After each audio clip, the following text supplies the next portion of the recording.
The needs for connection, social acceptance, and meaningful relationships are fundamental to our human nature. Many of our beliefs about ourselves, the world, and our place within it are shaped through our interactions with others.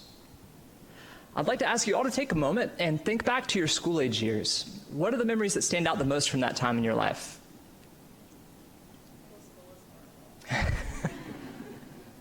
For some of you, it may be particular athletic, artistic, or musical performances. For others, it might be awkward school dances. You may recall the frustration of homework and standardized tests, but I would assume that many of you in this crowd are more likely to remember your academic accomplishments. I would also venture a guess that many of your most powerful memories involve the interactions that you had with peers. Perhaps the times when others gossiped and spread rumors about you and made you feel excluded from the group, which is known as relational victimization. You may have also been physically victimized when others hit, kicked, pushed, chased, or threatened you. Now, the baby boomers and Gen Xers and millennials will remember when cell phones used to look like this, and when our online communication was limited to emails and instant messenger. But those born in Generation Z have grown up with smartphones that allow you to be constantly connected to others. And unfortunately, this has also led to cyber victimization, where children will receive insulting text messages, have images and videos circulated at them without their consent, and be harassed through social media 24 hours a day. All of these experiences are collectively referred to as peer victimization, and research has shown that this is a nearly universal phenomenon. Prevalence rates suggest that virtually everyone in this room will have been the recipient of at least one act of aggression. In my own work with Dr. Paula Feit, we have found that between 78 and 93% of elementary school students will report at least one act of victimization during the school year. And what's even more concerning are findings from a recent study which showed that nearly 1 in 4 youth were chronically victimized from kindergarten all the way through high school. Being victimized by peers has often been thought of as a normal part of growing up, but I would argue that this can be a form of adversity when we consider the concept of multifinality. This is the idea that some children will be victimized, and this will result in immediate distress, but then they will then go on to exhibit healthy patterns of development over time. But other children and adolescents who experience chronic or particularly severe peer victimization will be at increased risk for a wide range of negative outcomes. So these experiences will have different consequences for different youth. And the question that's guided my research over the last 10 years has been, why are some children and adolescents more impacted by victimization than others? And this has led me to investigate risk and protective factors that may shape these divergent trajectories. The sheer number of mental and physical health consequences that have been associated with peer victimization is staggering, and studies conducted over the last decade have shown that many of these can last for decades. In my own work, I've been particularly interested in its association with aggression. It's well documented that some children who are victimized will become increasingly aggressive over time, and when this occurs, you can think about aggression being a defensive response that's used in an effort to avoid future victimization.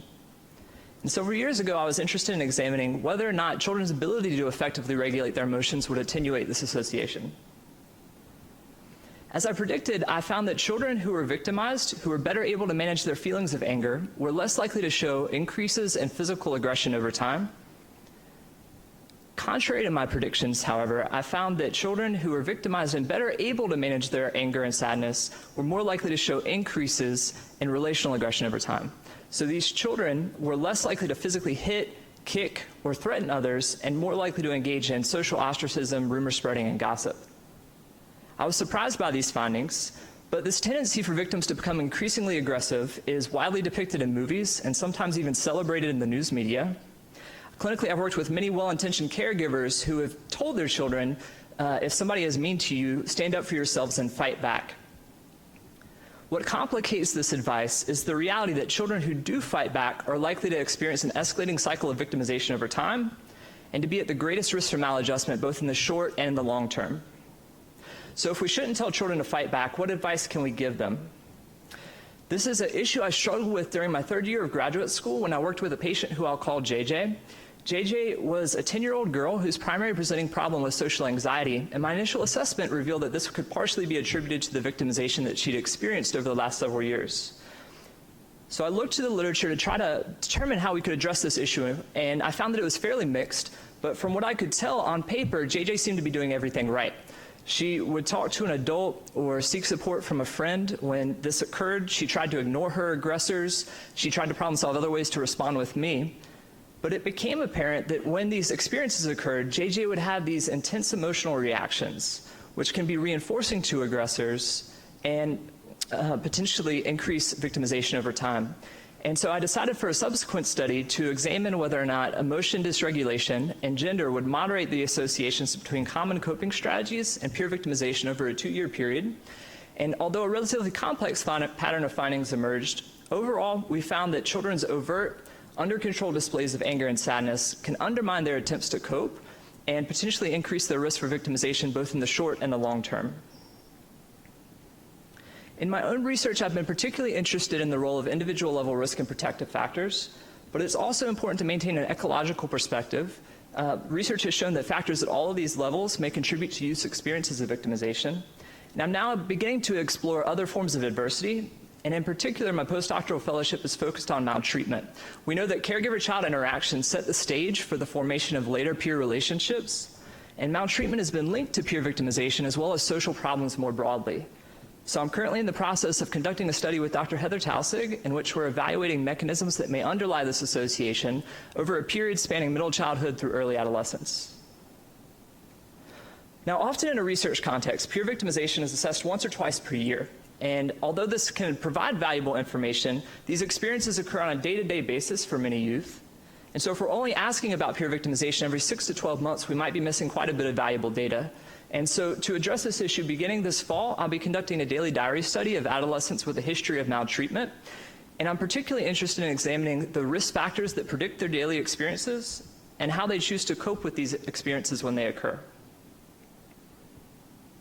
Overall, as I mentioned at the beginning of my talk, the question that has guided my research up until now has been, why are some children and adolescents more impacted by victimization than others?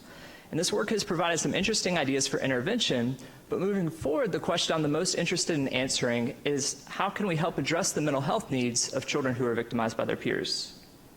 So if we think back to JJ, I'm interested in investigating how we can teach effective coping strategies and develop protective factors to disrupt the cycle of victimization, promote positive peer relations, as well as healthy patterns of development over time. I'm really fortunate to have had wonderful mentors throughout my research training, and there's just a number of people I'd like to acknowledge that have helped make my presence on the stage possible. I'd also like to thank Andy and the other members of the awards committee. I'm incredibly honored to receive this award, and I'm excited to continue this work moving forward.